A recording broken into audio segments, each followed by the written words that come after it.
Una buona giornata, mercoledì 10 luglio, prima edizione dei nostri telegiornali puntuali. Come sempre alle 12 staremo insieme fino alle 13:30, tanta la cronaca dal territorio e tante le notizie. In apertura di questa prima edizione ancora il caso Alex Marangon. Sul posto a Vidor vedo già collegata la nostra Daniela Sizia, perché oggi c'è stato un nuovo sopralluogo degli investigatori. Daniela, buongiorno, cosa ci puoi dire? Buongiorno Edi, buongiorno anche ai telespettatori. Sì, noi siamo proprio di fronte a una delle entrate dell'abbazia di Vidor. Da qui e dall'entrata, quella laterale, sono entrati intorno alle 9:10 i carabinieri di Vittorio Veneto e i carabinieri del nucleo investigativo guidato dal maggiore Giovanni Truglio, che era presente, con lui anche il pubblico ministero Giovanni Valmassoi e molto probabilmente ci pare di aver visto anche l'anatomopatologo Alberto Furlanetto, che aveva proprio eseguito l'autopsia sul corpo di Alex Marangon. Qui per un sopralluogo, per cercare di capire, di far luce su quella tragedia avvenuta proprio durante una cerimonia di riti sciamanici. Li abbiamo intravisti proprio dietro a questo cancello, gli investigatori che ispezionavano sia la zona esterna all'abbazia sia la chiesa, quindi all'interno dell'abbazia, e poi si sono spostati dietro dove c'è una terrazza, che ha un'altezza, non so se avete le immagini in questo momento, ma che ha un'altezza di circa una decina di metri. Un'ipotesi era quella che Alex possa essere stato spinto giù o che possa essere caduto accidentalmente. Insomma, anche questa era un'ipotesi, o che possa essere stato aggredito in quel punto e poi gettato giù. Sta di fatto che c'è un'altezza di circa una decina di metri, forse anche qualcosa in più, però è pieno di arbusti, di alberi, di sterpaglia. Sembra un po' difficile pensare che lui possa essere caduto a picco poi sul Piave, perché poi laggiù c'è il Piave e poi ovviamente il Piave lo abbia trascinato a Cianao del Montello, dove è stato trovato il corpo. Ogni pista continua a rimanere aperta. La certezza è che Alex, lo sapete, è stato trovato con il cranio parzialmente sfondato, con ferite gravi, traumi gravi al torace, costole rotte e emorragie. E la cosa che sembra, insomma, che ci diceva anche l'anatomopatologo, è che il ragazzo sia arrivato in acqua ormai in fin di vita. Tutto da capire. Oggi erano qui proprio per accertare e fare ulteriori accertamenti e per cercare di capire davvero, fare chiarezza su questa tragedia. Proprio in questi giorni, nelle scorse ore, fra l'altro sono stati anche sentiti tutti nuovamente i partecipanti a questo evento, proprio per ricostruire quella situazione e si pensa che saranno anche risentiti anche i famosi curatori sciamanici che venivano dalla Sud America e che sono stati gli ultimi a vedere Alex in vita, gli ultimi che lo hanno inseguito quel giorno quando lui è uscito di corsa da questo cerchio, come l'hanno chiamato loro, da questa cerimonia, e poi è scomparso e c'è da capire perché non lo abbiano fermato, perché non lo abbiano raggiunto. Sicuramente il ragazzo, da quello che si è capito, era sotto l'effetto di qualche sostanza. L'ayahuasca è una delle sostanze, delle piante che viene utilizzata proprio in queste cerimonie.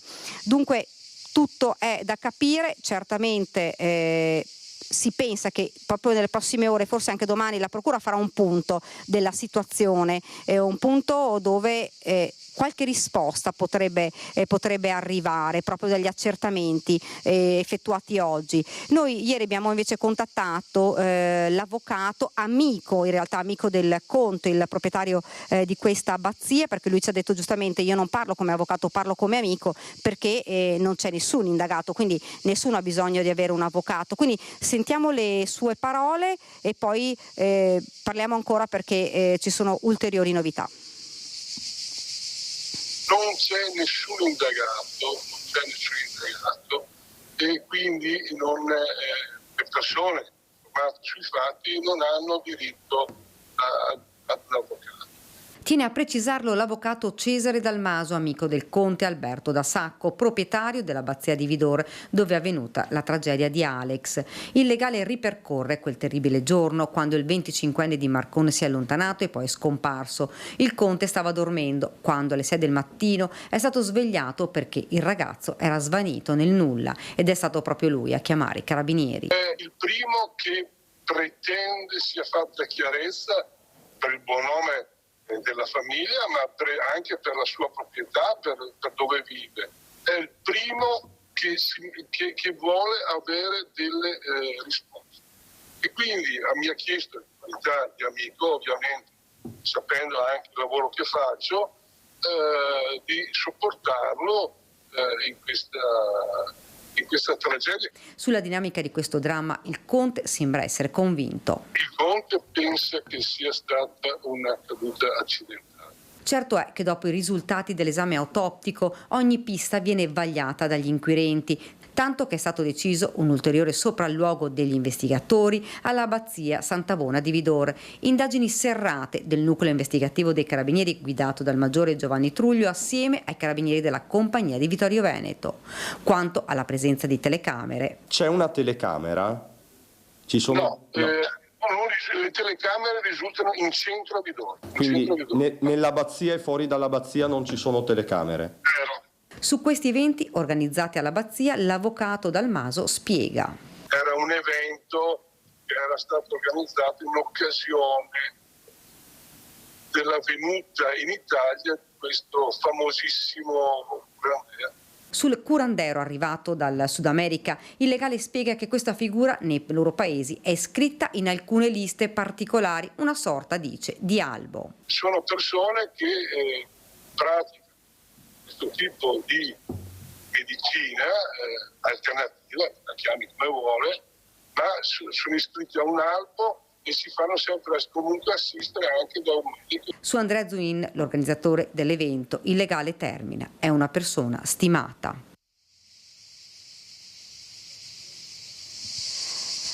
Dunque, Eddie, hai sentito, si parla di un medico che era con il curandero, con il famoso curandero che poi sembra già uscito dall'Italia. In realtà noi avevamo capito, insomma, dalle parole anche di Zuin che fosse un assistente, tutto ovviamente da capire, da accertare.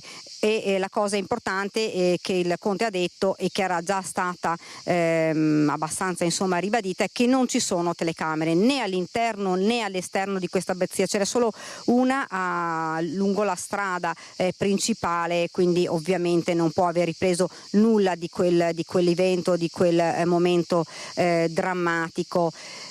Domani probabilmente ci sarà una fiaccolata per ricordare Alex Marangon, e sabato invece è il giorno del dolore, il giorno dell'ultimo saluto.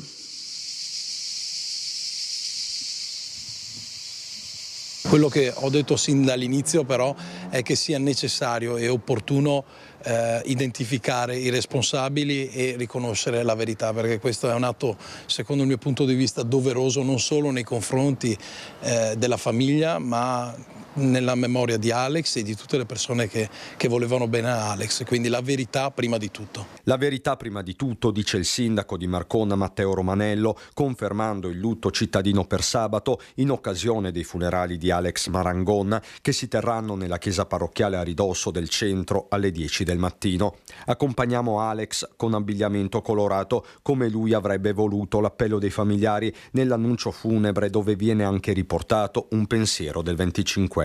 Celebriamo la vita rendendo le grazie per la bellezza che sta dentro e fuori di noi, con gli occhi e il cuore colmi di amore. Sarà un viaggio indimenticabile, sarà il viaggio di una vita che non ha mai fine.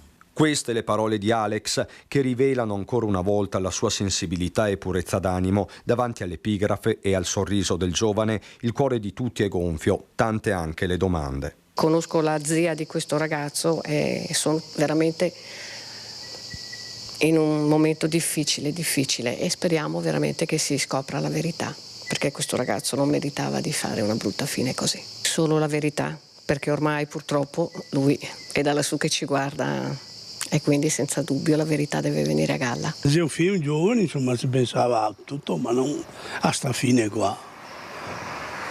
Purtroppo. Osserveremo il lutto cittadino assolutamente, massimo rispetto insomma, soprattutto alle famiglie. Sono pienamente d'accordo col sindaco, è per chiedere giustizia perché non si può soprassedere a una cosa così importante insomma, come quella che è successo, grave. Comunità di Marcon che prima del rito funebre potrebbe già mobilitarsi. C'è un gruppo di cittadini che vuole sostenere appunto questa fiaccolata. Io ho dato la massima disponibilità anche per la realizzazione di tutte le pratiche burocratiche connesse. Ovviamente stiamo attendendo un riscontro da parte della famiglia che si è giustamente chiusa nel silenzio in queste ore e quindi insomma siamo pronti eventualmente a ricordare venerdì con una fiaccolata Alex.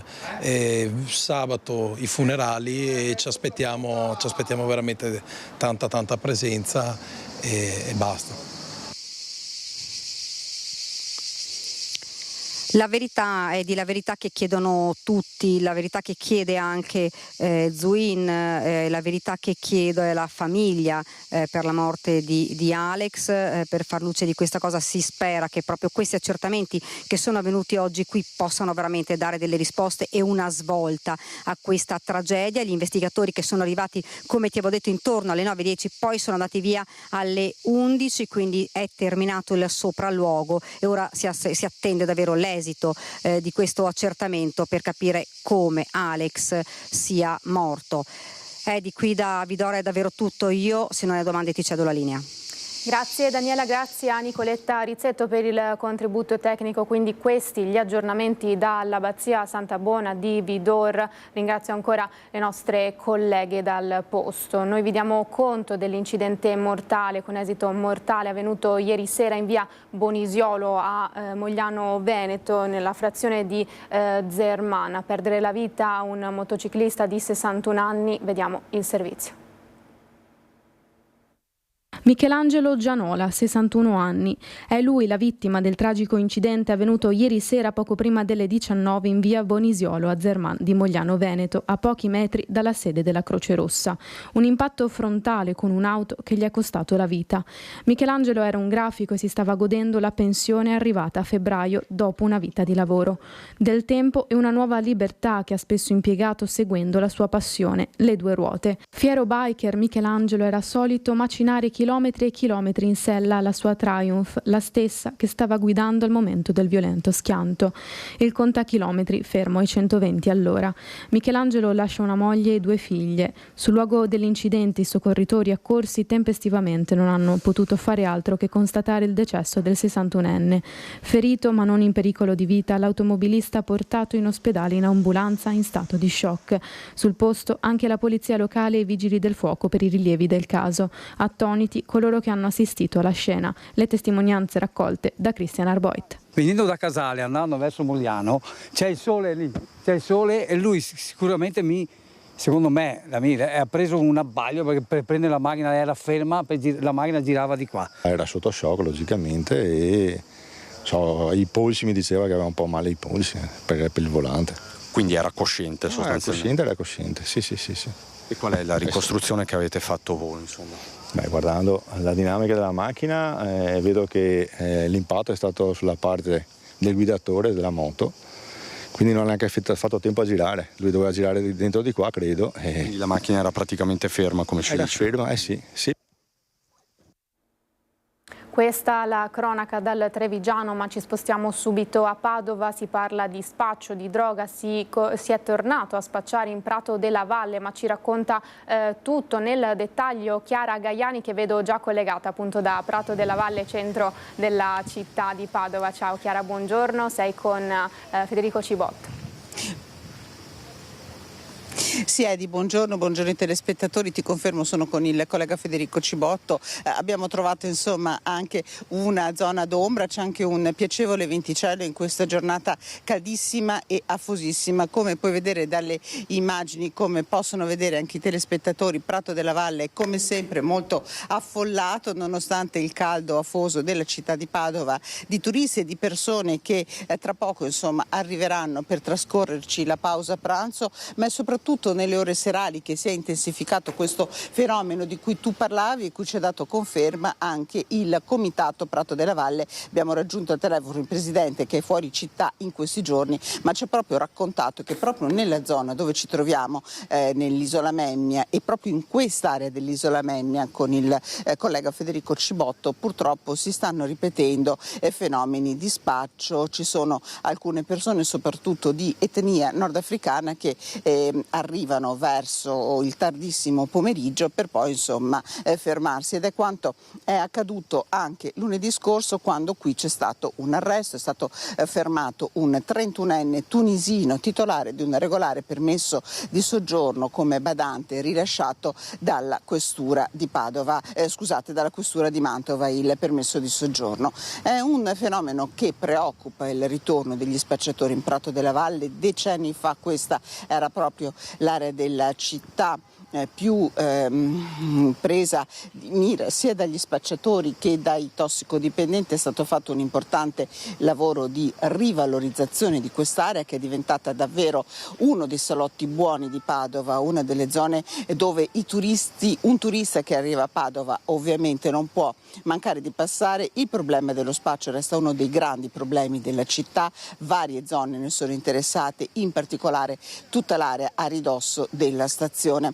Allora noi questa sera cercheremo anche di raccogliere le testimonianze di alcuni commercianti, di residenti che già si sono fatti vivi con le autorità per cercare di porre un freno al fenomeno. Vi lascio alla cronaca di quanto è accaduto nei giorni scorsi nel servizio che abbiamo preparato in redazione, poi la linea può tornare allo studio.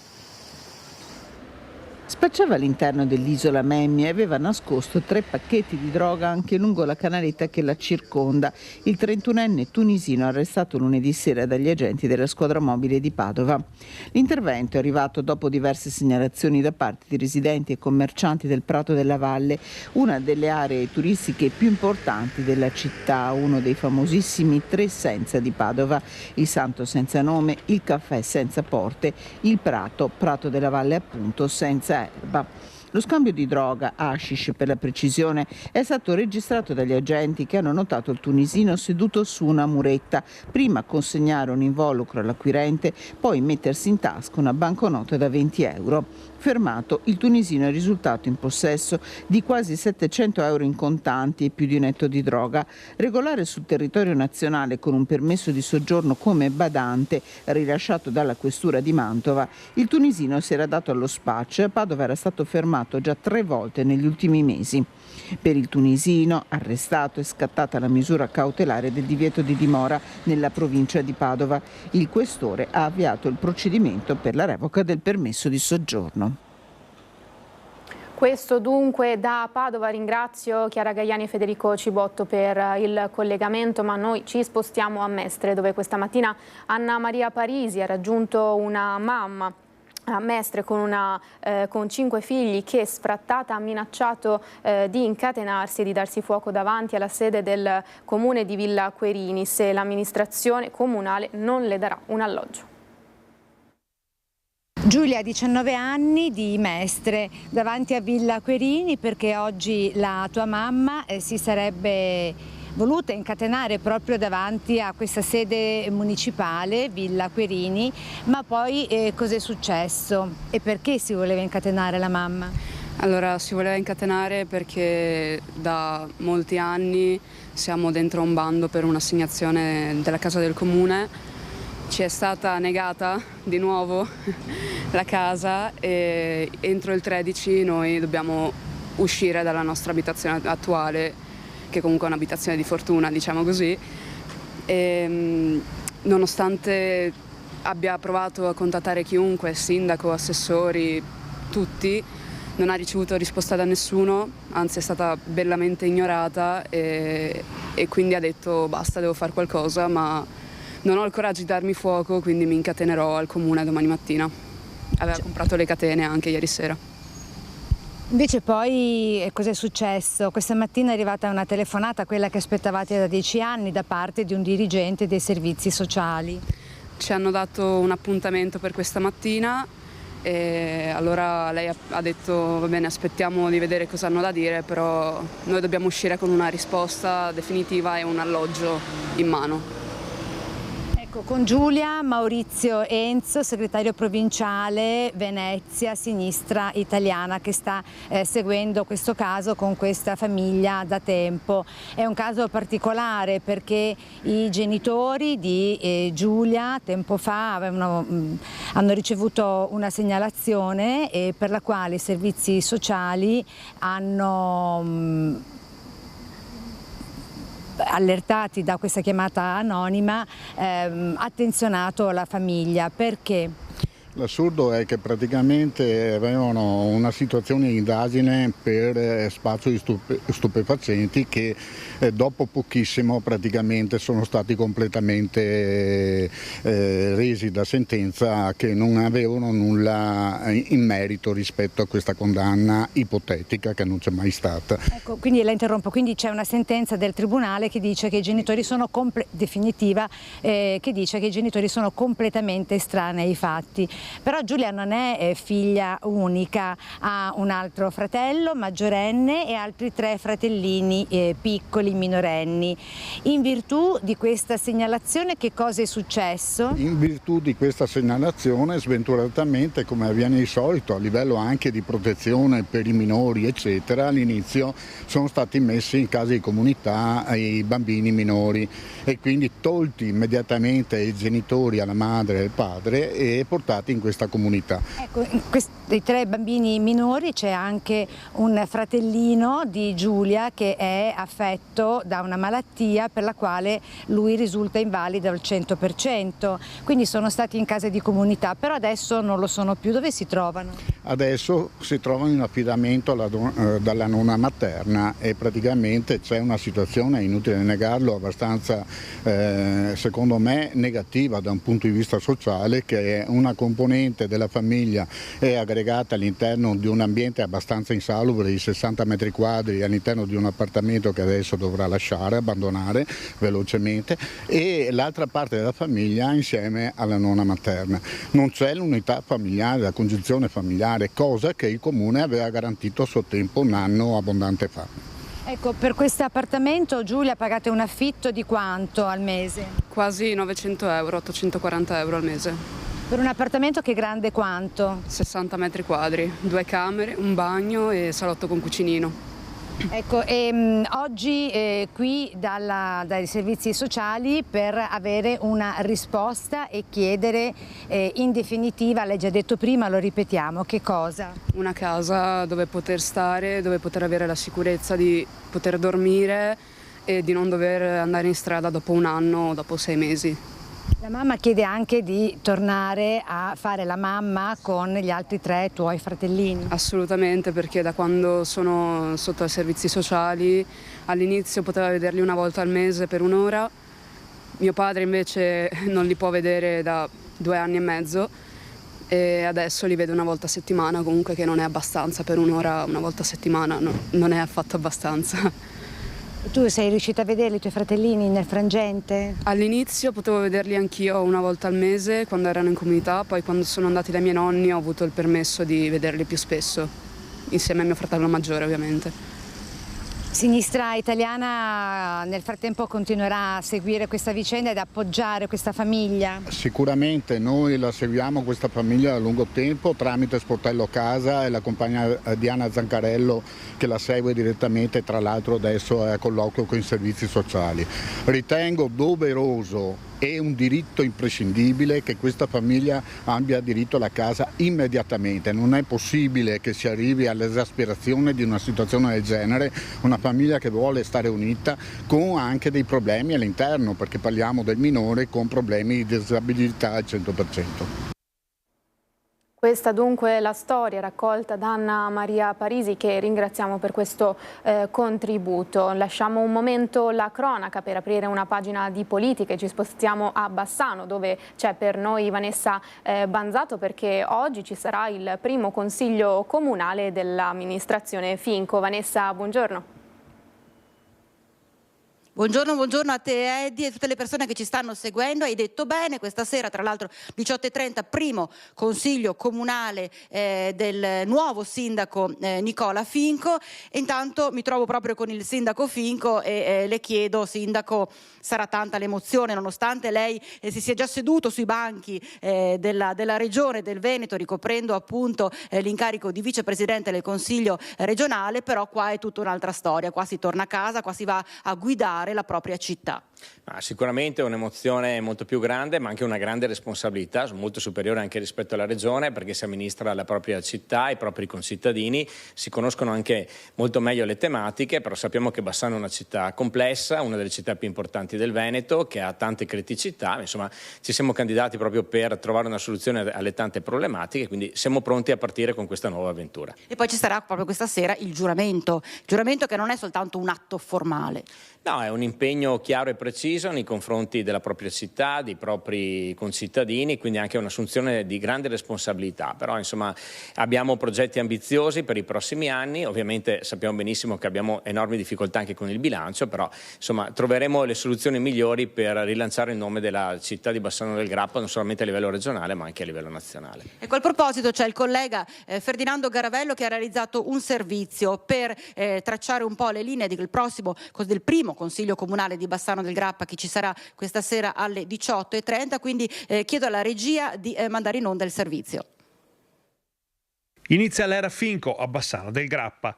Questo pomeriggio alle 18:30 è in programma il primo Consiglio Comunale dell'amministrazione di Nicola Finco, che nelle scorse ore ha dato le dimissioni da consigliere regionale, abbandonando anche il ruolo di vicepresidente del Consiglio Veneto. L'ordine del giorno odierno, piuttosto semplice e conciso, per la verità, prevede la convalida degli eletti della tornata elettorale, quindi la surroga del consigliere comunale dimissionario Roberto Marin.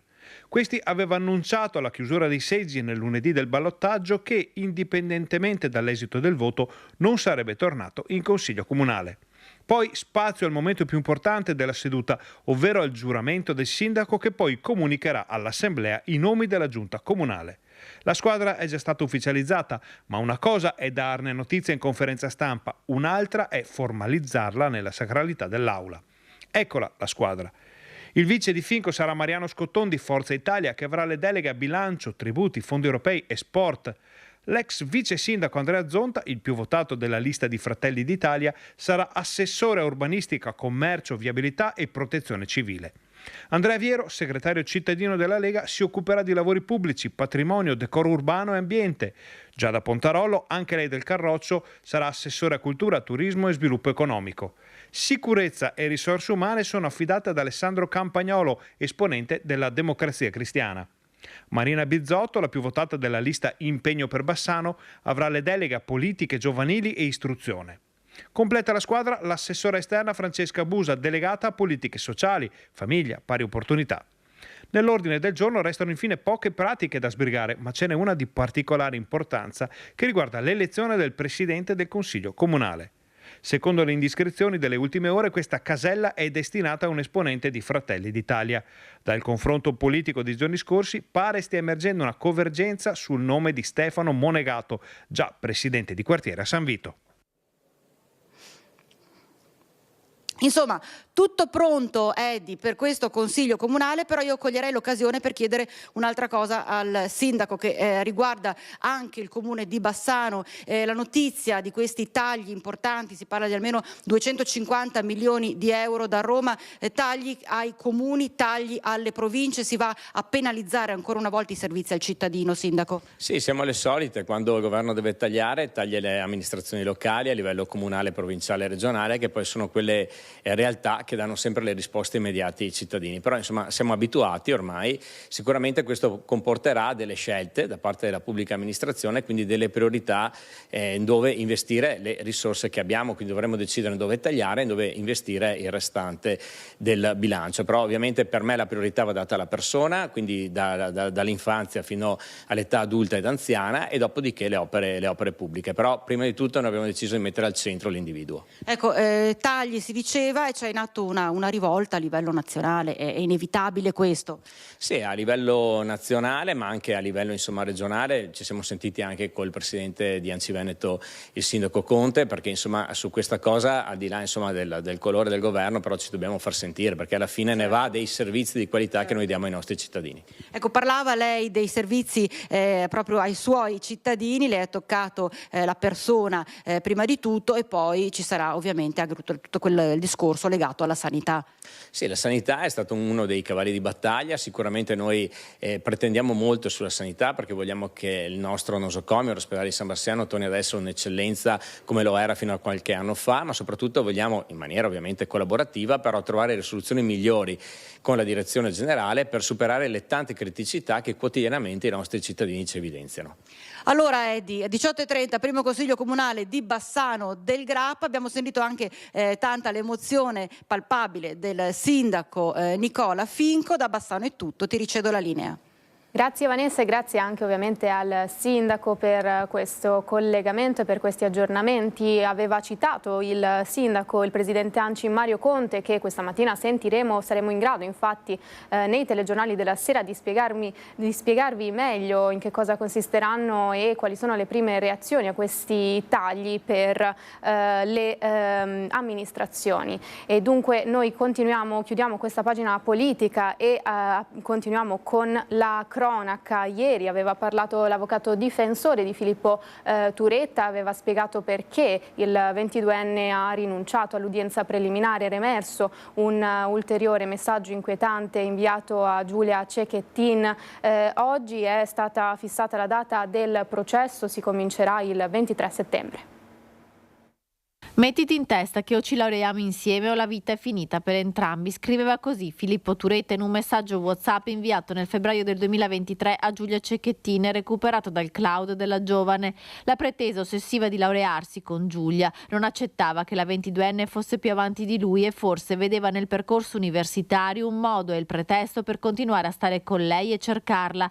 Agiva per riconquistarla ed era convinto di riuscirci. Anche questo messaggio è agli atti dell'inchiesta a carico dello studente di Torreglia. Il 23 settembre davanti alla Corte d'Assise di Venezia si aprirà il processo per omicidio volontario aggravato dalla crudeltà, dalla premeditazione, per sequestro di persona, occultamento di cadavere e stalking. Filippo Turetta insieme ai suoi avvocati ha scelto di rinunciare all'udienza preliminare, non verrà richiesta, la perizia psichiatrica andrà direttamente a processo. Questo messaggio riguardante la laurea potrebbe essere uno dei punti chiavi per contestare la premeditazione. Giulia infatti è stata uccisa l'11 novembre, pochi giorni prima della sua discussione prevista per il 16 novembre. Secondo la procura, Turetta avrebbe incominciato a pianificare il delitto almeno dal 7 di novembre. Il ragazzo, dopo la separazione da Giulia, l'avrebbe tempestata di messaggi, era convinto di poterla riconquistare, voleva riallacciare i rapporti facendo le pressioni e minacciando atti autolesionisti, preoccupazioni espresse anche da Giulia in alcuni messaggi vocali mandati alle amiche. Il telefono della ragazza non è mai stato ritrovato, ma grazie al cloud gli inquirenti hanno recuperato i testi delle conversazioni che ora sono tra gli atti del processo.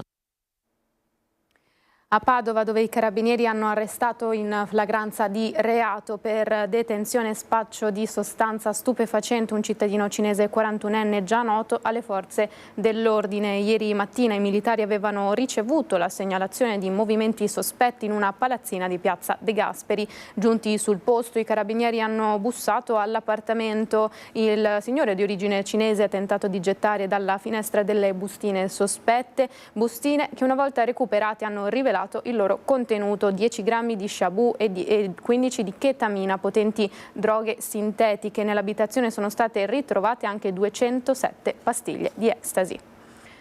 E dopo il rientro in Italia si svolgeranno a Cittadella sabato mattina i funerali di Davide Baggio, l'uomo morto a causa di un incidente stradale mentre si trovava in vacanza in Egitto con la moglie. Si trova da ieri nella chiesa del cimitero di Cittadella il feretro di Davide Baggio, 56 anni, l'uomo morto sabato 29 giugno mentre con la moglie si stava recando a far visita alla città di Luxor in Egitto durante una vacanza. L'uscita di strada del veicolo sul quale la coppia viaggiava era stata fatale all'uomo.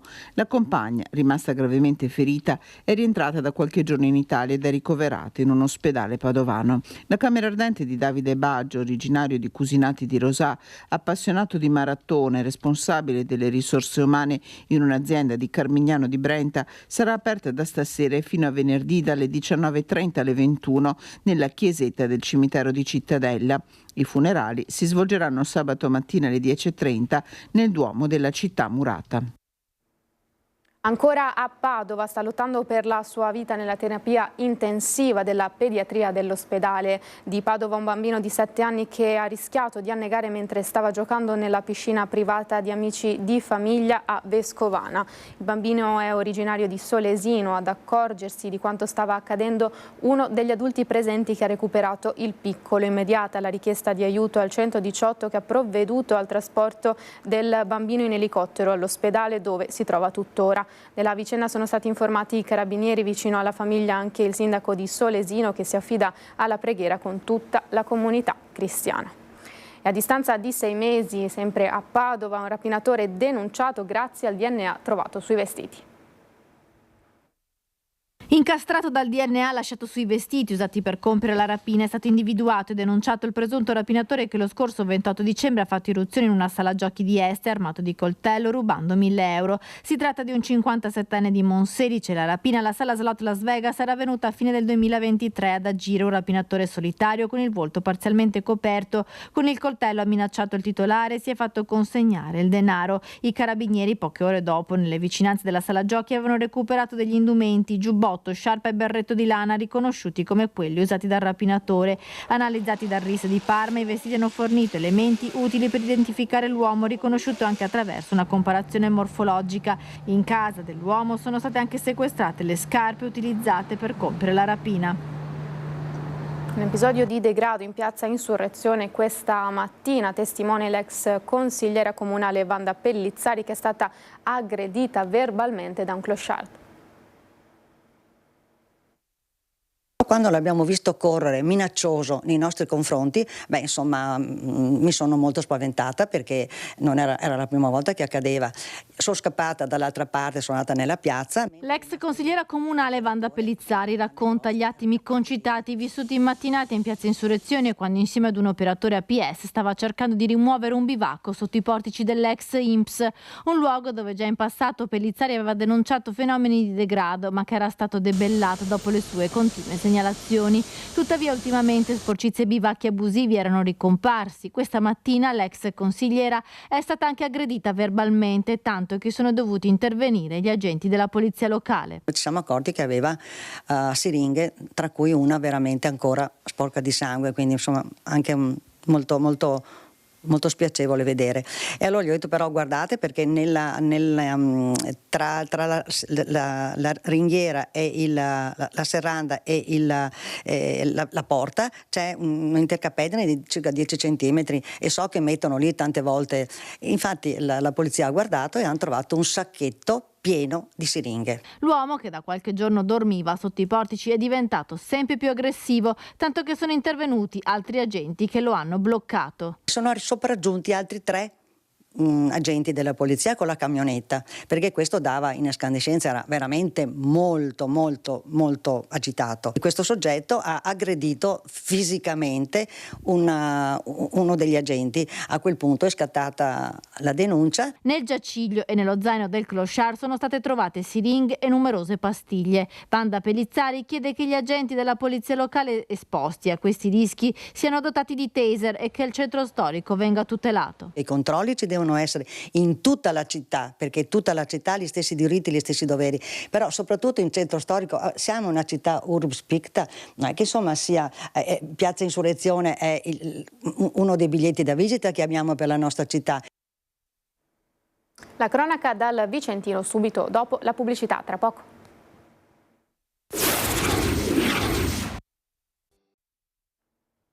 Rieccoci in diretta, prima edizione dei nostri telegiornali, mercoledì 10 luglio 12:40, sempre in diretta.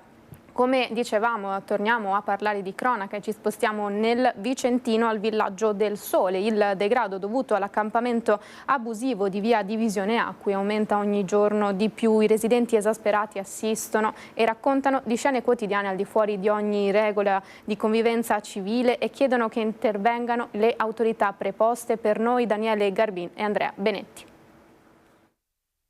Parcheggio di via Divisione Acqui nel quartiere Villaggio del Sole. Questo parcheggio proprio in particolare sta ospitando da qualche tempo un raggruppamento di nomadi che abitualmente si danno appuntamento qui. In questo momento è vuoto, ma vediamo i segni ancora di quello che era. Qui proprio hanno acceso un fuoco, proprio sotto l'impianto di illuminazione pubblica ha preso anche fuoco il cartello. Ecco, poco più in là abbiamo anche una bombola lasciata in mezzo a tanti rifiuti. Ecco, una situazione che testimonia le tracce di passaggio e di permanenza in questo posto di queste persone che insomma hanno fatto alzare l'allarme per i residenti che denunciano una serie di disagi con la presenza di queste persone. Sentite voi cosa ci hanno detto. E più è per la sporcizia, le feci, la pipì, non ci sono servizi, si lavano sulla fontanella pubblica dietro la chiesa, cioè spettacolo. Sì, poi sono in tanti, ne vedo tanti, e poi c'è sempre gente nuova che arriva qua e cominciamo pure a preoccuparsi, anche perché, sai, senti in giro dire delle cose, a rubare, fare. Mo stamattina ho trovato delle carte, cose per terra, sicuramente avranno rubato qualche portafoglio e hanno buttato tutto qua per terra. Succede che chi si metta da stangali, chi manda via dai qua, basta, siamo già esauriti tutti quanti ormai, perché sporco di qua, mutande, si lava sui tombini là, sui matti, e là sono là mutande, qua sporcisce tutto quanto. Si chiude tutto quanto e li si manda fuori. Parlano di settimane e anni che è così. Purtroppo è una situazione che dobbiamo limitare e dobbiamo anche ordinare un pochino, perché noi che siamo un po' più civili dobbiamo anche rispettare le regole, come rispettiamo noi dovrebbero rispettarle un po' tutti. Che non pagano niente e che rubano e che si comportano in maniera indescrivibile. Insomma, ecco una cosa. Vicenza sta diventando veramente una cosa indecente, da andare via, dico solo questo. So che è stata fatta una petizione qua dai ragazzi del villaggio, speriamo bene dai di fare qualcosa di buono. Rimaniamo nel Vicentino, un altro incidente sul lavoro, questa volta a Montegalda. Montegalda, ferito ma non in pericolo di vita. È stato fortunato l'agricoltore alla guida di un trattore che durante una manovra si è rovesciato. L'incidente è avvenuto ieri sera dopo le 19 in via Castello, mentre si stavano eseguendo lavori di sfalciatura. L'autista, resosi conto del rovesciamento del mezzo, è riuscito ad evitare di venire schiacciato. Sul posto il personale sanitario del SUEM che ha prestato le prime cure al ferito e i vigili del fuoco di Vicenza che hanno messo in sicurezza il mezzo. Sulla dinamica dell'incidente in corso accertamenti dai carabinieri e dei tecnici dello Spisal. E continuiamo a parlare di incidenti sul lavoro, ci spostiamo sull'home page del Gazzettino.it. 2 operai schiacciati da alcune lastre nella vetreria Zanatta, uno è ferito. Ringrazio Tony Esposito intanto e Alessandro Granziera alla regia per farci vedere questo contributo dal PC. A Montebelluna, incidente sul lavoro in vetreria, 2 operai travolti, schiacciati da pesanti lastre di vetro. I colleghi li hanno liberati sollevando il carico con i muletti, uno è finito all'ospedale con un taglio a una mano, l'altro invece è uscito praticamente illeso. Tragedia sfiorata dunque a Montebelluna. Noi rimaniamo nel Trevigiano ora perché ritorniamo sul delitto di Vincenza Saracino, la 50enne trovata morta in una fabbrica abbandonata nel Trevigiano. Ha tentato di difendersi dal suo assassino, eseguiti prelievi sotto le unghie della vittima alla ricerca del DNA. Vincenza aveva dei lividi sulle braccia e un'unghia spezzata, segno che nella colluttazione con il suo assassino avrebbe tentato disperatamente di difendersi. La donna, cinquantenne, è stata raggiunta da 5 fendenti che l'hanno colpita al collo e allo zigomo. Un colpo, quello alla carotide, è risultato fatale. Durante l'esame autoptico sul corpo della vittima sono stati effettuati dei prelievi dei tessuti biologici trovati sotto le unghie, nella speranza che possano essere utili per tracciare il profilo del DNA del killer. La donna è stata trovata morta in una fabbrica dismessa, lasciata lì dal suo assassino. Le indagini continuano per dare un nome ed un volto all'uomo che ha ucciso la cinquantenne. Il cerchio si starebbe stringendo e presto potrebbe arrivare la svolta su questo delitto che ha lasciato la comunità sotto shock. I carabinieri del nucleo investigativo di Treviso stanno continuando a sentire gli amici di Vincenza e quanti frequentavano la famiglia ed il marito della donna, risultato quest'ultimo estraneo ai fatti. Non solo, ma i militari stanno continuando a visionare le immagini delle telecamere di videosorveglianza della zona e soprattutto del percorso che avrebbe fatto la vittima da Preganziol fino al luogo del delitto. È stato affidato ai sanitari dell'ospedale di Montebelluna il 25enne che 2 giorni fa, barricato in casa con un coltello, minacciava di far esplodere il caseggiato dopo un litigio con il padre. Dallo psicologo un invito rivolto alle famiglie: casi in aumento, non abbiate mai paura di chiedere aiuto. È stato trasportato all'ospedale di Montebelluna il 25enne di San Zenone degli Ezzelini che si è barricato in casa minacciando di farla esplodere a ridosso del centro del comune. La mediazione dei carabinieri presenti in forze con polizia locale e vigili del fuoco ha fatto in modo che l'epilogo fosse positivo. Il giovane è stato convinto a uscire e salire in ambulanza, l'emergenza è stata risolta.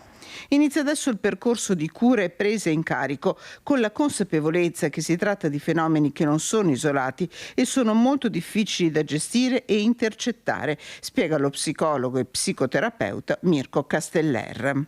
Mancano 2 aspetti nel presidio delle problematiche psichiche nella società contemporanea. 1, mancano i luoghi in cui intercettiamo per tempo questi disagi.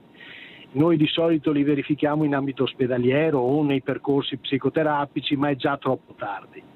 L'altro elemento importante è che nel momento in cui sono in carico e abbiamo situazioni estreme, come può essere questo caso qui, oppure forme psicotiche con alterazione della realtà, spesso l'ospedalizzazione è frutto non di vincoli ma di scelte personali, come la farmacologia. Da Mirko Casteller un appello accorato alle famiglie. L'altro consiglio che io do però alle famiglie e ai genitori, che mi sembra molto più efficace di una sorta di valutazione a valle dei risultati sanitari, è quello di non vergognarsi, perché questo è il fenomeno diffuso nella società contemporanea, in modo particolare quella patriarcale veneta, non vergognarsi delle problematiche dei propri figli se sono anche di carattere psichico e non solo fisiologico. Il giudizio sui loro figli, anche se pesante, può essere una salvezza non solo per i ragazzi ma anche per chi vive in relazione con questi ragazzi. Violenta lite in famiglia, ancora una volta ve ne diamo testimonianza tra padre e figlio a Caldogno. Il ragazzo 19enne impugnato un coltello ha sferrato una serie di fendenti al genitore. Il giovane è stato arrestato per tentato omicidio. È ora rinchiuso nel carcere San Pio X di Vicenza il ragazzo di Caldogno che domenica, al culmine di una lite con il padre, ha afferrato un coltello da cucina e ha inflitto una serie di fendenti al capo e al collo del genitore. Lucas Meggiorin, 19 anni, resta in attesa della decisione del giudice che dovrà ora confermare l'arresto con l'accusa di tentato omicidio del padre, il 59enne Guido, che solo fortunatamente non ha subito ferite letali. I carabinieri erano intervenuti subito a seguito della segnalazione dei vicini nell'abitazione di Via Barco in centro al paese, dove pare le liti non fossero rare. Non sono note le ragioni della discussione tra padre e figlio. Il ragazzo, che sarebbe ora in stato di shock rinchiuso nella casa circondariale, risulta attualmente disoccupato. Un evento che ha scioccato anche la comunità di Caldogno, dove la famiglia è conosciuta e ben inserita. Guido è stato presidente della squadra di basket del paese. Una famiglia tranquilla, una famiglia serena. Ecco, quello che è successo appunto lascia sgomenti, speriamo appunto che non ci siano delle conseguenze. Io non ho notizie certe, ma sembra appunto che le lesioni siano delle lesioni abbastanza, diciamo, fra virgolette superficiali, quelle che non saranno superficiali appunto il disagio che è stato dimostrato in questo frangente da un ragazzo di 19 anni e che quindi come amministrazione, erano una famiglia non seguita dai servizi sociali, ma come amministrazione siamo vicini alla famiglia tutta, compresa il ragazzo, e siamo a disposizione appunto per cercare appunto di aiutare quelle che possono essere delle situazioni di fragilità. Torniamo nel Trevigiano, era finito nel mirino della Digos per l'attentato al liceo Flaminio di Vittorio Veneto, avvenuto nella notte tra il 2 e il 3 giugno 2018. Da qui le indagini della polizia che avevano portato gli inquirenti verso Stefano Milacic, 53 anni, di Carpesica. L'uomo, dopo gli accertamenti, era stato accusato di aver nascosto una canaletta artificiale di scommigo nei pressi di Conegliano, armi e munizioni. Per questo reato oggi è stato assolto. Insomma, non è stato Milacic a nascondere le armi ritrovate poi nel 2019, ma il 53enne in tribunale a Treviso è stato invece condannato a 1 anno e 6 mesi per una conversazione intercettata in cui parlava della facilità di reperire armi da fuoco direttamente sul mercato.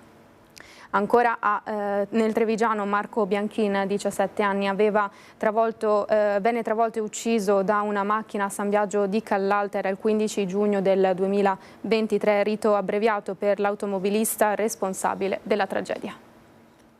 Marco Bianchin, studente 17enne, era in sella alla sua bici quando venne travolto ed ucciso da un'auto guidata da un 55enne. Il gravissimo incidente avvenne il 15 giugno 2023. L'uomo accusato di omicidio stradale. Il processo si svolgerà con rito abbreviato ma condizionato all'audizione del comandante della polizia locale di Carbonera e San Biagio. Questo per far luce sul limite di velocità che sulla stessa strada, via Valdemoneghe, è di 50 km all'ora nel comune di Carbonera e di 90 invece nel comune di San Biagio. La velocità dell'automobilista al momento dell'incidente era sopra i 50 km/h. Secondo l'avvocato Marco Furlan, l'investimento avvenne 80 metri dentro il territorio di San Biagio, dove appunto le auto devono andare a meno di 90 km/h.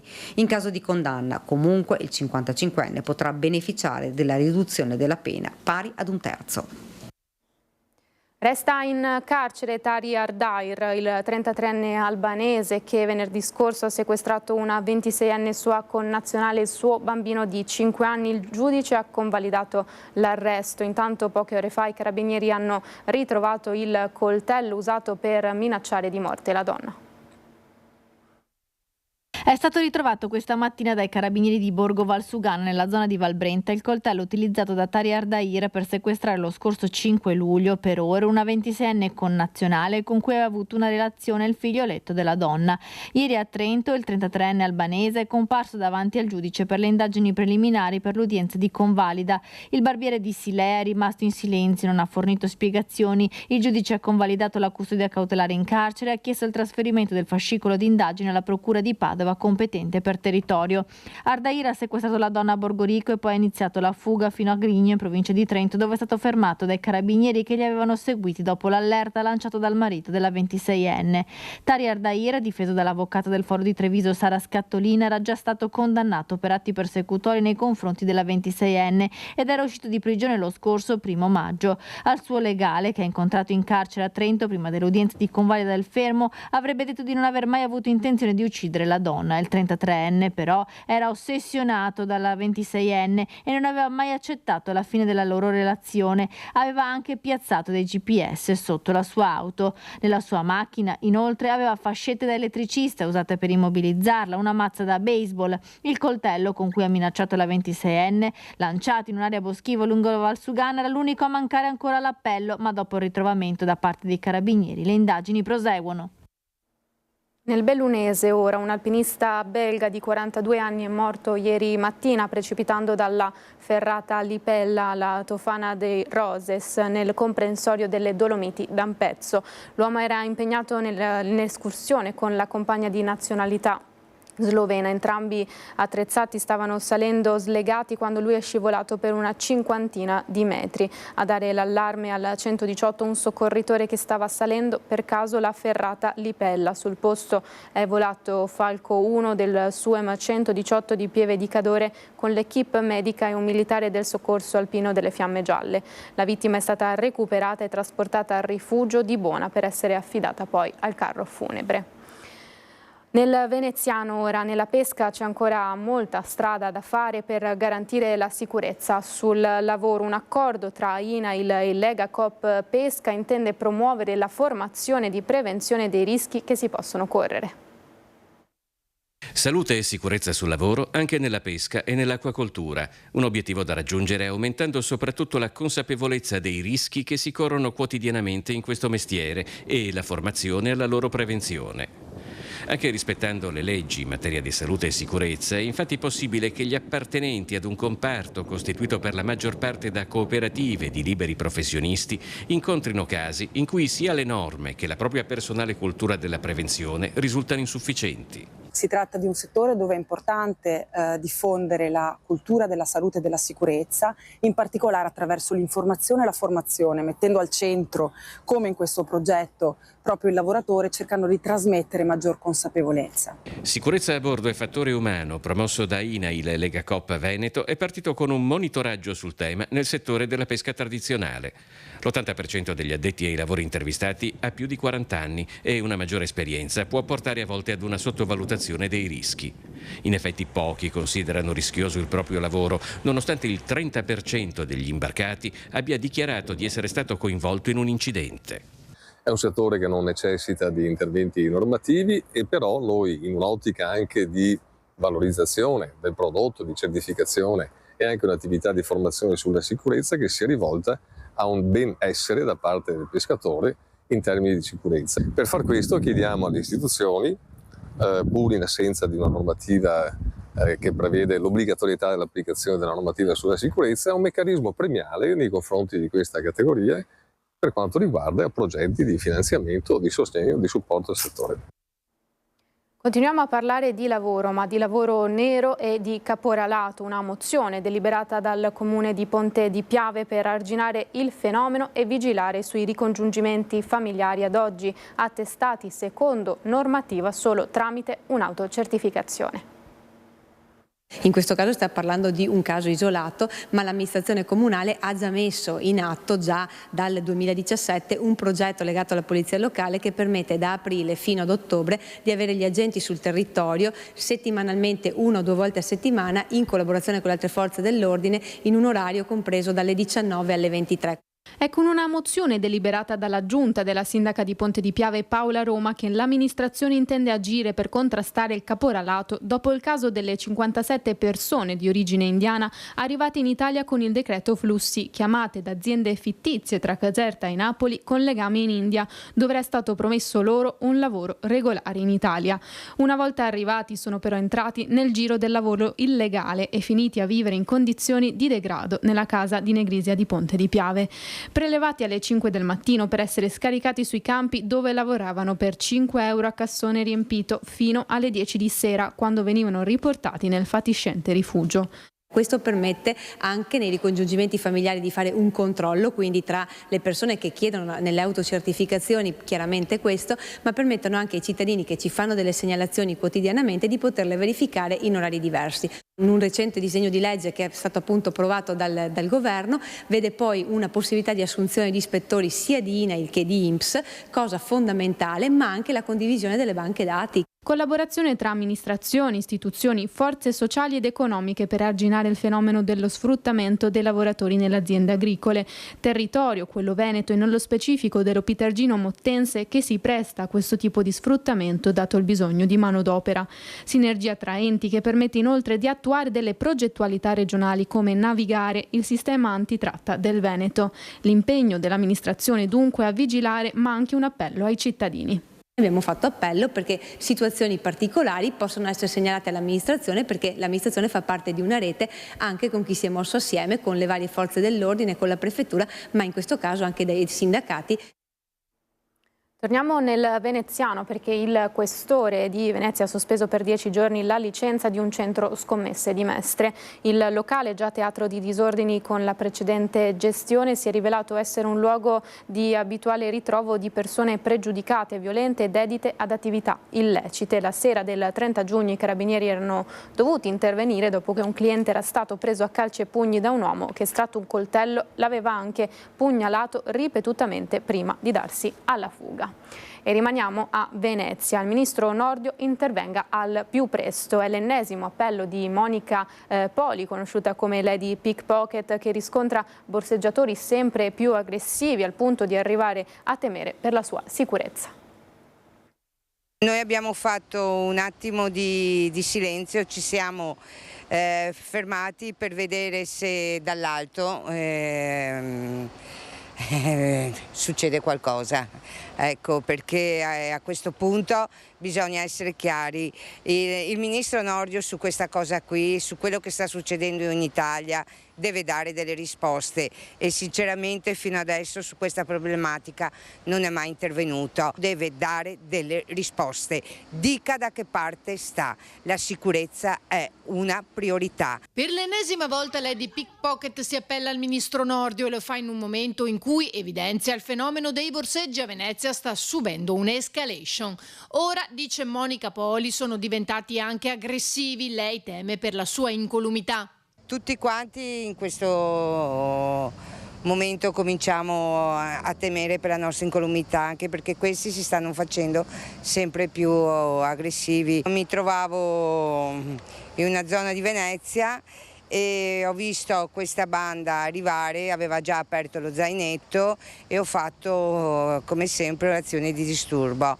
E questi se ne sono andati, poi dopo 20 minuti, un quarto d'ora, 20 minuti sono tornati in cerca, informando dalle persone che erano ancora lì praticamente dove ero, ecco, diciamo un raid punitivo. In pericolo, oltre a cittadini e turisti, anche il personale ACTV. Abbiamo delle segnalazioni da parte del personale ACTV che lavora e che hanno subito delle minacce molto pesanti.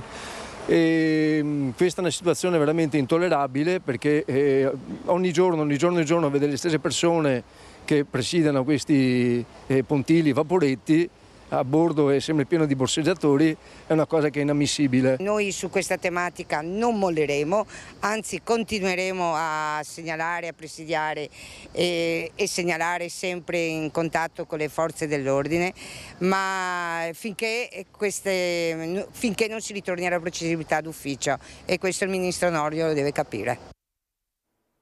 Oggi 10 luglio è la giornata mondiale dei nonni e degli anziani. Parleremo subito dopo la pubblicità anche di invecchiamento precoce. Rieccoci in diretta, prima edizione in questo mercoledì 10 luglio, giornata mondiale dei nonni e degli anziani. Parleremo insieme ai miei ospiti che saluto e presento accanto a me Giorgio Pavan, direttore dell'ISRA, e da quest'altra parte invece l'assessore alle politiche sociali del Comune di Treviso, Gloria Tessarolo. Buongiorno a tutti. Parliamo di invecchiamento attivo perché l'anzianità adesso insomma non significa più quel triste, magari guardo lei direttore, rifugio per anziani che era un po' la casa di riposo come nel pensiero stereotipato ci verrebbe da dire. Invecchiamento attivo prima di tutto che cosa significa? Glielo chiedo a lei. L'invecchiamento attivo vuol dire dare corpo a finché c'è vita c'è speranza e finché c'è vita c'è progetto, e quindi è l'idea di, come dire, in ogni momento della vita, a prescindere da come stiamo, c'è sempre la possibilità di vivere meglio la condizione.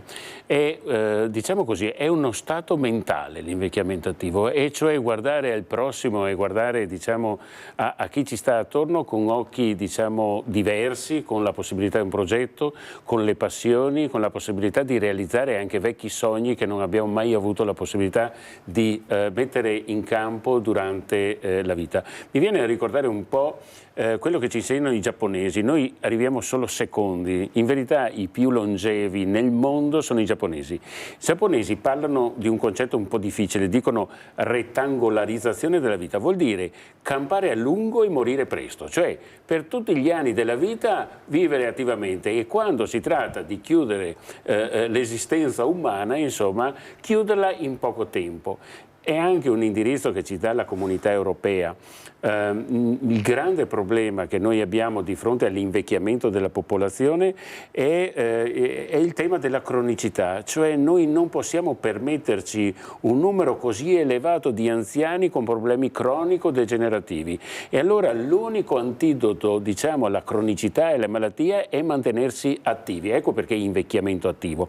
Mantenendoci attivi noi spingiamo in là le malattie e spingiamo in là la cronicità, salviamo i conti dello Stato e in fin dei conti salviamo anche la nostra vita. L'Organizzazione Mondiale della Sanità definisce l'invecchiamento attivo come un godere, un invecchiare godendo della buona qualità di vita, sfruttando al meglio il proprio potenziale fisico, sociale e mentale lungo tutto il corso della vita e anche partecipando secondo i propri bisogni, desideri e capacità alla vita stessa. Assessora, il Comune di Treviso cosa fa in questo senso? Noi ci collochiamo soprattutto in due fronti poi come ente comunale, perché giustamente sono diciamo più o meno 3 le linee di intervento dettate da tutte le diverse normative e piani sull'invecchiamento attivo. Una è quella del benessere psicofisico della persona, e quindi più di tipo sociosanitario, dove i principali partner sono appunto le IPAB, le residenze per anziani, i centri servizi e le aziende sanitarie che hanno il Dipartimento Prevenzione dedicato con delle progettualità dedicate. Poi c'è la parte invece che riguarda prevalentemente la partecipazione attiva, e lì in qualche modo il territorio si fa sentire. I comuni sono protagonisti con le attività prioritariamente dei loro centri ricreativi anziani. Chiaro che poi è sempre un lavoro di rete, quindi un lavoro di rete da un lato con gli enti che ho citato prima, in ottica preventiva proprio e di conoscenza e consapevolezza, senza rendere la vecchiaia solo, come dire, guardare la vecchiaia solo sotto l'aspetto sanitario, ma invece salvaguardando la partecipazione attiva alla vita della comunità, e i centri ricreativi con le attività che propongono vanno proprio in questa direzione, ma anche la parte formativa. La formazione pare strano, ma invece rientra in tutte le linee guida. Noi spesso la decliniamo ad esempio nella formazione alla digitalizzazione, che significa accesso ai servizi sociosanitari, ma significa anche stare in relazione con gli altri con i nuovi dispositivi che abbiamo.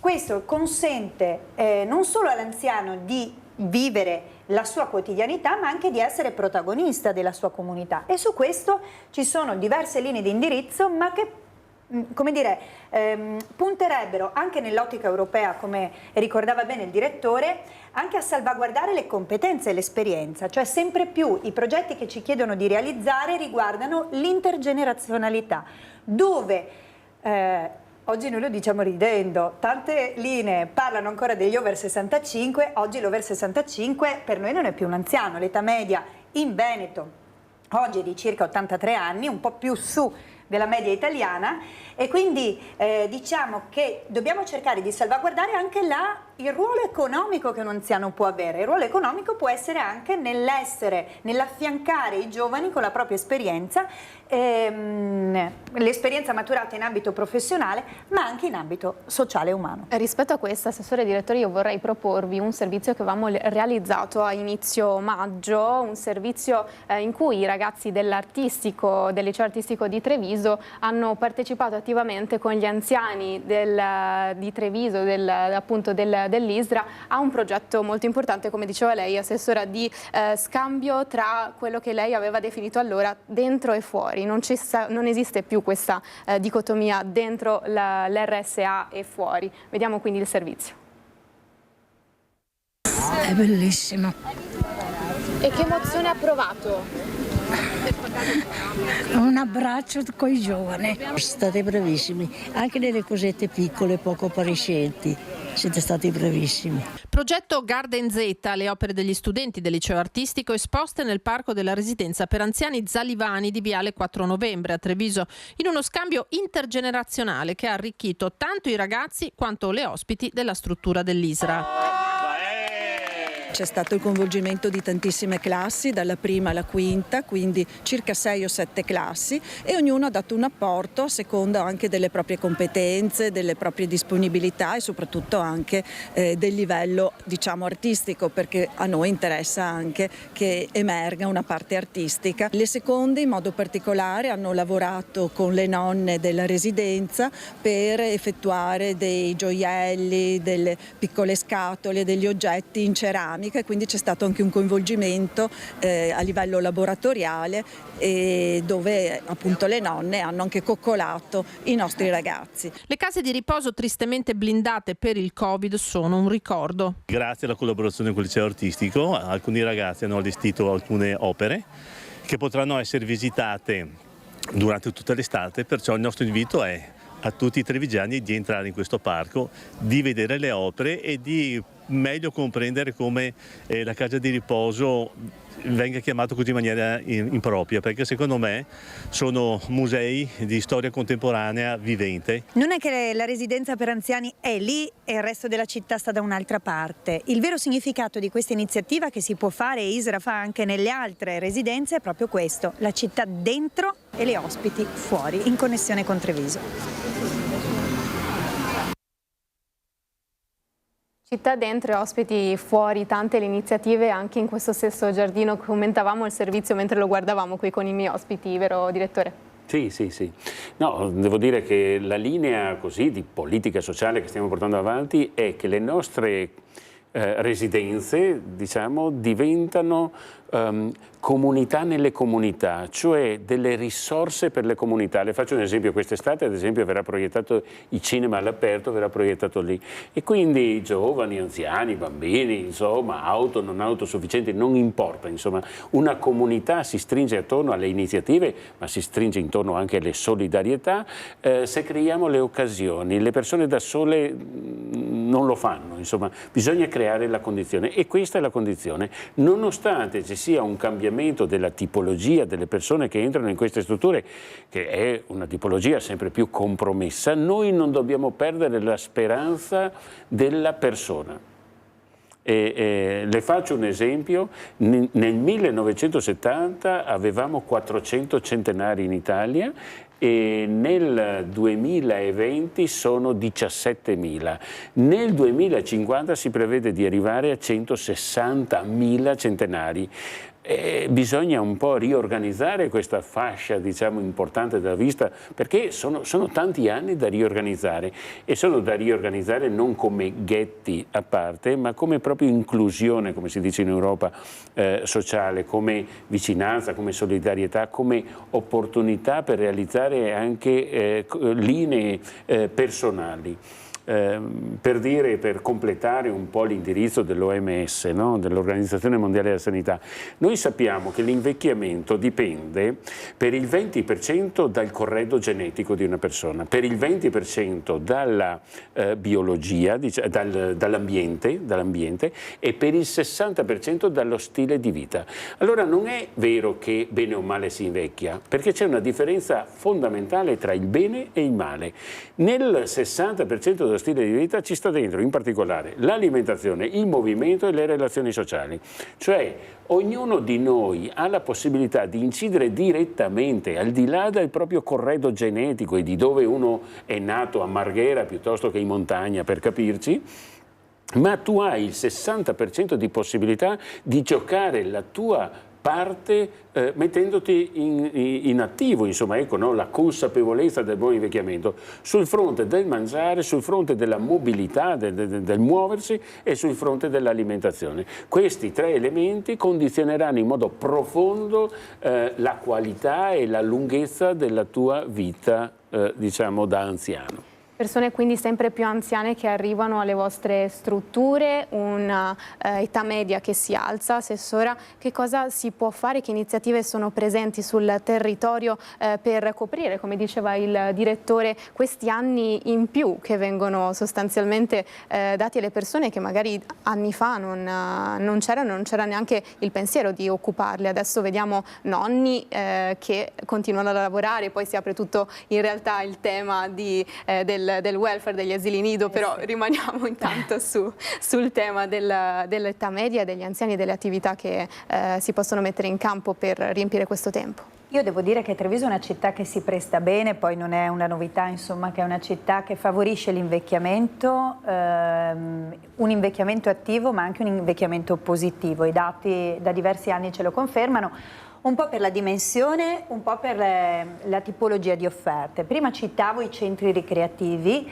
Sono diffusi nel territorio, ne abbiamo una decina a Treviso, con caratteristiche molto diverse, sia per gli spazi che occupano. Mi viene in mente Villa Letizia, ad esempio, è all'interno di un bellissimo parco sulle rive del Sile, quindi promuove anche una serie di attività come la ginnastica dolce o corsi di pittura che in quel contesto si sviluppano bene. Poi ci sono altri centri dove invece la relazione è il tema principale, per cui il gioco delle carte, burraco, la danza, il sabato e la domenica pomeriggio, e anche quello, ricordiamo, il ballo non è solo un momento ricreativo, fa stare bene, quindi non voglio dire che è come una camminata, ma ci siamo quasi. Penso però, oltre alle cose organizzate dai centri ricreativi anziani, così come i corsi sulla digitalizzazione, ma anche che poi diventano servizi di ausilio e di supporto agli anziani, Treviso è una città che offre anche una serie di iniziative che vanno oltre. Penso ad esempio c'è un gruppo collegato proprio agli orti urbani del quartiere di San Paolo che fa ginnastica, e quello diventa un'occasione, fa ginnastica al parco, poi si sono spostati in una struttura chiusa messa a disposizione dalla parrocchia, però quella davvero diventa non solo occasione di relazione ma anche consente a noi di intercettare in via preventiva alcune situazioni di difficoltà, perché poi con l'invecchiamento giustamente può esserci la cronicità, ma anche il verificarsi di alcune situazioni che sono assolutamente normali ma che sconvolgono un po' le abitudini della famiglia, come una demenza senile. Il vero tema è a volte far capire agli anziani che l'invecchiamento attivo è una questione di testa, cioè culturale. Significa un cambio delle abitudini, che però non vuol dire un cambio delle abitudini perché sto diventando vecchio, ma perché la vita è un cambio continuo. Una famiglia, una coppia, faccio sempre questo esempio, da morosi ci si comporta in un certo modo, arriva il primo figlio, cambi l'organizzazione di casa, e quindi così quando invecchi cambi nuovamente l'organizzazione di casa, ma perché cambiano le nostre esigenze. L'importante è non farsi spaventare, ma accettare il fatto che la vita è cambiamento, e in una città come la nostra penso ad esempio ai musei. I musei sono un punto di riferimento importante sia per le attività che fa ISRA, ma anche per diversi centri ricreativi nostri, ma anche per attività. C'è un'associazione che è Se la Luna, con cui oggi stiamo gestendo la proposta estiva dell'estate in Restera, che organizza 11 appuntamenti, quindi uno al mese, di lettura, e la frequentazione è prevalentemente di persone anziane all'interno dei musei. Con la collega De Gregori abbiamo un altro bellissimo progetto, speriamo che la Regione ce lo finanzi in parte, perché arriveremo proprio a fare in modo, sempre di più devo dire, che i luoghi della cultura, e quindi i musei civici di Treviso, siano non solo luoghi di bellezza ma anche luoghi di benessere, quindi che sviluppino un welfare all'interno della struttura. La vedo annuire, direttore. Sì, annuisco perché la bellezza ci cura. Diciamo così, e noi ad esempio stiamo sperimentando se il bello aiuta tutti, può aiutare anche le persone affette da demenza, e ad esempio un percorso che facciamo con i nostri residenti che hanno problemi legati alle demenze è capire quale effetto può determinare in loro il sentimento della bellezza guardando le opere, insomma. Però volevo ritornare un po' sul tema, come dire, che è importante, due elementi così vorrei ricordare. Un primo elemento di carattere culturale, no? Noi troviamo 85 anni che dicono vecchio sarà lei, no? E io penso che noi dobbiamo prenderci cura della parola vecchio e dobbiamo cambiare anche la terminologia. La parola anti-aging è una stupidaggine. È meglio sostituirla con pro-good aging, cioè piuttosto di dire che sono contro l'invecchiamento, dobbiamo cambiare la nostra parola, la nostra cultura e dire che siamo a favore del buon invecchiamento, non contro. È stupido essere contro l'invecchiamento. Chi non invecchia muore prima. Meglio invece campare e campare bene il più a lungo possibile. E questo è un primo tema culturale. Però un secondo tema che voglio così sottolineare, che è importante, perché ci sono aspetti positivi, ma c'è anche una realtà che sta invecchiando a vista d'occhio, ed è legata al fatto che i due grandi problemi che noi avremo diciamo così, nelle nostre comunità sono principalmente questi. Da una parte il tema della solitudine. È lì che volevo arrivare, Noi, guardi, provincia di Treviso, abbiamo il 45% delle persone che hanno più di 75 anni che oggi, non domani, oggi, vivono da soli. Vivere da soli è una precondizione per il sentimento della solitudine, della depressione e quindi del malessere psichico, fisico e quel che segue. E quindi questo è un grande tema importante. Il secondo grande tema importante è il tema del decadimento cognitivo, perché se il combinato disposto a essere soli e avere un decadimento cognitivo diventa un tema esplosivo.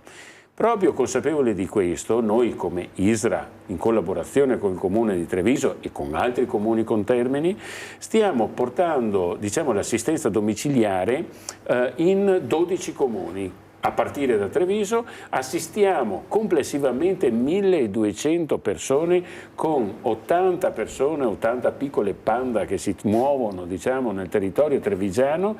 Portiamo a domicilio 60.000 pasti, ma come dire, questo non basta, cioè bisogna fare qualcosa in più per permettere diciamo alle persone che abitano da sole di poter continuare a vivere anche insieme alle altre persone. Abbiamo avuto dei finanziamenti europei da questo punto di vista, ad esempio per sperimentare l'inserimento di tecnologie all'interno delle abitazioni per fare in modo che persone anche leggermente con qualche disabilità possa continuare a vivere in autonomia e possa abbattere il muro della solitudine non solo attraverso la relazione fisica, che è pur sempre importante, ma anche la relazione digitale. E quindi la digitalizzazione, questo male infernale, può essere anche un bene divino nella misura in cui lo si usa per stare bene assieme. Vorrei tornare sulla questione della solitudine, ma prima di questo, prima parlavamo dell'età media, volevo proporvi un altro servizio e riproporvi il compleanno del signor Angelo di 107 anni, siamo stati da lui la scorsa settimana, vediamo e lo commentiamo insieme. Ne ricordi tanti che non lo dico quanti. Ne volte il tempo per contarne tutti quelli che ho passato. Compie oggi 107 anni Angelo Peressini, artigliere di montagna e uomo più longevo della Marca. Nato nel 1917 a San Daniele del Friuli, è tra i più giovani di 8 fratelli e l'unico ancora in vita. La sua mamma e tutti i fratelli e il suo gatto. Vedovo della moglie Maria, con cui ha festeggiato ben 63 anni di matrimonio, si sono incontrati ad una serata di ballo tradizionale nel Friuli. Sono andato 4 volte a trovarla e poi l'ho sposata. Veloce. Sì, vada come vada, sei stata sincera, buono, e altrimenti ritorni a casa. A Rua di Felletto ha messo su famiglia, 2 figlie, Adalisa e Rosa Maria. A fargli ulteriore compagnia da 10 anni il gatto che dorme con lui e gli tiene i piedi caldi durante l'inverno. Lei è felice adesso? Ah, felice, sì. La mia figlia qua.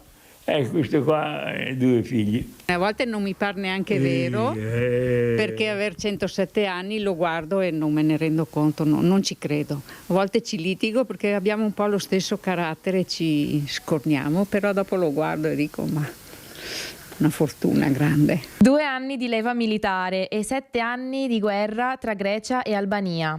Tornato in Italia dopo lunghi tratti a piedi e barca stop, decide di fermarsi a Treviso. Trova lavoro come operaio presso una società elettrica, la quale lo porta a trasferirsi a Rua di Felletto, dove grazie al suo lavoro è arrivata la corrente.